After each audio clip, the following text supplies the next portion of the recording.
증인은 검찰에서 대통령이 싹 다 잡아들여라고 말을 했다고 했는데 싹 다는 누구를 지칭하였나요? 라는 질문에 구체적인 얘기는 없으셨다라고 대답을 했고 비상계엄 선포에서 반국가 세력을 언급하셨기 때문에 반국가 세력을 전부 잡으라는 의미로 받아들였고 방첩사를 도우라는 것이기 때문에 구체적 임무는 방첩사가 진행할 것이고 저희는 지원 업무를 하는 것으로 이해했습니다라고 대답했죠. 예. 결국 구체적인 얘기는 하지 않는데 증인 혼자 그렇게 이해한 것 아닌가요? 그럴 수도 있을 것 같습니다. 아까 청구인 측의 그 질문에도 있었는데 증인은 계엄 선포 후에 그 10시 45분경 여인영에게 전화를 했지만 여인영이 전화를 받지 않았죠. 네. 여인영이 바로 리턴 콜이 와서 1분 3초간 통화를 했지만 별다른 말이 없었죠. 여인영이 계속해서 분주하게 통화만 받아놓은 채로 말을 하지 않아서 바로 통화를 종료했죠. 아니요, 물어봤죠.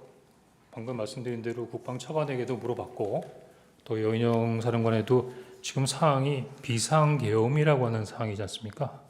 따라서 물어봤는데 그 여인영 사령관이 저희들도 비상계엄을 모르고 있었고 그냥 위에서 시키는 대로 하고 있다라는 부분에 있어서 단편적인 답변만 하고 추가적으로 세부적인 설명은 없었기 때문에 그때까지만 하더라도 방첩사도 이 사항을 모르고 있었어? 라는 궁금증은 계속되고 있었습니다. 대통령과 통화를 마치고 3분 후인 그 22시 58분경 증인은 여인영에게 전화를 하여 48초간 통화를 하였지만 여인영이 폰만 들고 통화를 할 수 있는 상황이 아니어서 통화를 마쳤다라고 했는데 맞나요?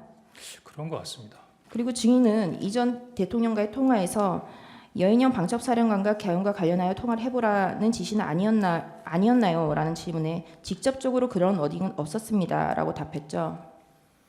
끝나고 난 다음에 바로 방첩사령관한테 전화해봐 그런 말씀은 없으셨습니다. 네, 증인은 아까 2차례나 여인영이랑 통화를 했는데 여인영이 통화를 받기만 하고 제대로 된 대화를 나누지 못했음에도 불구하고 8분 뒤인 23시 06분경 먼저 다시 전화를 하였죠. 일단은 대통령으로부터 지시받은 건 저고 발등에 불 떨어진 건 저니까 제가 전화를 했죠. 증인은 이때 2분 47초간의 통화에서 여인영이 체포 명단을 불러줬다라고 진술을 했는데 네. 아까 두 번의 통화에서 여인영이 상황이 분주해서 대화조차 할 수 없었던 상황이었다라고 했고 그리고 지금 이 즈음에서는 그 여인영은 김용원과의 화상 그 회의가 제대로 연결되지 않아서 굉장히 분주한 상황이었습니다. 이러한 상황에서 여인영이 증인에게 명단을 불러줬다라고 주장을 하시는 것인가요?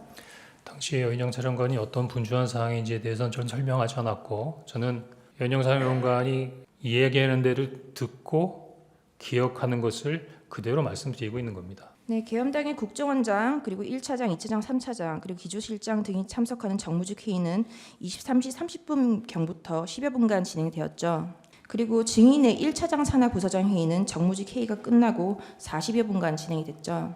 정확하게 기억이 안 납니다만 그렇게까지 오래되지는 않았고요. 왜냐하면 일단 11시 30분의 정무직 회의는 원장님께서 소집을 하셨고 그 원장님께서 아마 외부에서 들어오는 시간 동안 2, 3차장과 각 차장 산하의 부서장들을 비상 소집해서 정무직 회의에서 어떤 지침이 있으면 그 지침을 받기 위해서 산하 부서장들이 대기하고 있었습니다. 제가 40분까지 아니라고 해서 말씀드리는 건 뭐냐면 제가 정무직 회의 때 원장님을 뵙고 다른 차장들이랑 같이 공유할 수 없었던 부분이기 때문에 그 자리에서 말씀을 못 드렸고 바로 이어서 그 원장님께 방금 대통령님의 지시와 여인영 사령관으로부터 들은 내용들을 전달하기 위해서 독대 보고를 신청해 놓은 상태이기 때문에 제가 보기에는 아주 빠른 시간에 끝나고 그 원장님실에 관련된 보고를 하러 갔던 것으로 기억이 됩니다.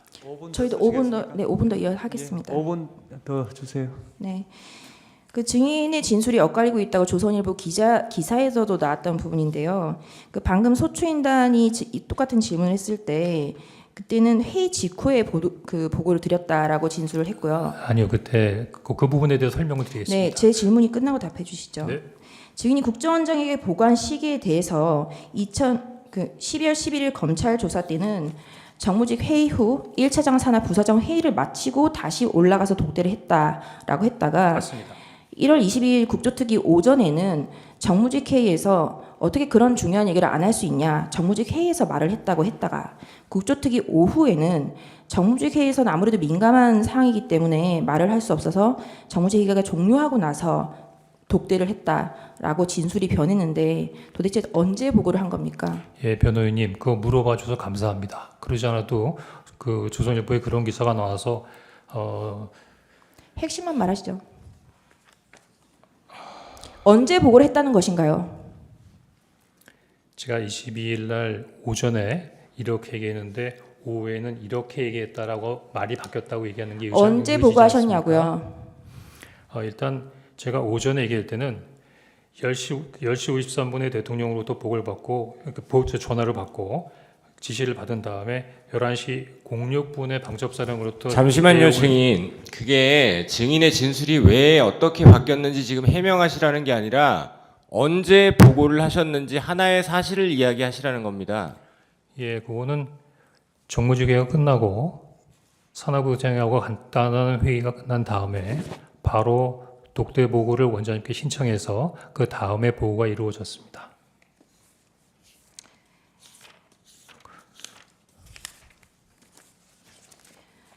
좀 더 얘기해도 됩니까? 아니요. 그 증인은 그 명단을 듣고 나서 어떻게 감히 그렇게 체포를 하러 다닐 수가 있냐, 이게 무슨 일이냐라고 해서 마치 증인의 대단한 신념이 있어서 체포를 하지 않은 것처럼 진술을 하셨는데요. 여기 조서를 보시면 증인이 진술한 조서입니다. 방첩사가 이재명, 한동훈을 잡으러 다닙니다라고 했음에도 조태영 국정원장이 아무런 말도 없었습니다. 그러자 제가 원장님 최소한의 지침과 방향을 주셔야죠 라고 말씀드리니 박차고 나갔다고 했죠. 증인은 신념 때문에 안 한 게 아니라 조태영 국정원장이 별 반응이 없어서 안 한, 증인의 진술에 의한다 하더라도 그렇지 않습니까? 변호인님, 제가 가지고 있는 신념이 뭐가 그렇게 중요하겠습니까? 제가 네, 뭐 그렇게 제 진술이 바뀐 걸 신념에 꼬집는 했다고 겁니다. 말씀드리는 건 아니고요. 다만 네, 다음 사항 저희들도 다 조직을 여쭙겠습니다. 운영하고 증인은 있는 작년 부분이기 때문에 12월 4일 오후 4시경 조태영 국정원장에게 대통령이 민주당 이재명 대표에게 전화를 하여야 한다, 이재명을 만나야 한다라고 말한 사실이 있죠. 아니 없습니다. 만나라고 한다고 말씀드린 적 없고 이런 부분들을 설명하기 위해 야당 대표하고 통화 한번 하시죠. 그렇게 말씀드렸습니다. 네, 증인의 제시된 인터뷰에서 제가 용산 대통령실의 의견을 개진하고 국정원장에게는 이재명 대표와 통화해볼 것을 권유한 것이다라고 설명했다라고 했죠. 예, 조태영 국정원장은 계엄이 있었던 엄중한 시기에 증인이 국정원의 정치개입 금지, 정치적 중립 위반을 하고 있다고 생각하여 증인을 경질하기로 마음먹고 대통령에게 증인의 사표를 받아야겠다라고 했다는데 어떤가요? 그걸 제가 어떻게 알겠습니까? 조태영 원장님 마음인데. 예, 증인이 경질된 이유가 그 체포를 하지 않아서 경질되었다는 건 증인의 생각인 거죠. 그렇습니다. 12월 4일 4시 57분의 전화입니다. 이 증인이 대통령에게 비아폰으로 전화를 했지만 전화가 이루어지지 않았습니다. 증인은 이 검찰에서 이 통화 내역에 대해서 제가 휴대전화 통화 내역을 보다가 대통령 번호를 잘못 누른 것이고 실제 통화를 하진 않았습니다라고 진술하였죠. 예, 증인이 대통령 번호를 잘못 눌렀다고 말한 전화는 증인의 개인 폰이 아니라 대통령하고만 통화를 하는 비아폰인데 잘못 누를 수가 있나요? 대통령하고만 통화하는 건 아니고요. 안보 관련된 부분에 있어요. 관계자들하고 하는 건데 특히 그날은 대통령하고 그 통화했던 기억이 언제지? 그 시간을 한번 확인해 보기 위해서 대통령 전화의 통화 내역을 눌러본 것이었습니다. 네, 증인이 이때 통화를 한 거는 전화를 누른 것은 4일 오후 4시경 국정원장에게 이재명하고 통화를 한번 해보시라라고 건의한 것이 국정원장으로부터 반응이 미덥지 않자 대통령에게 직접 건의를 하기 위해서 전화를 했는데 통화가 안 된 거 아닌가요? 만약에 그런 정도로 제가 대통령께 전화드릴 일 있으면 왜 제가 아까 텔레그램에 메시지가 올라와 있던데 왜 그거를 안보실 1차장을 통해서 보냈겠습니까? 제가 바로 전화해서 건의를 드리지.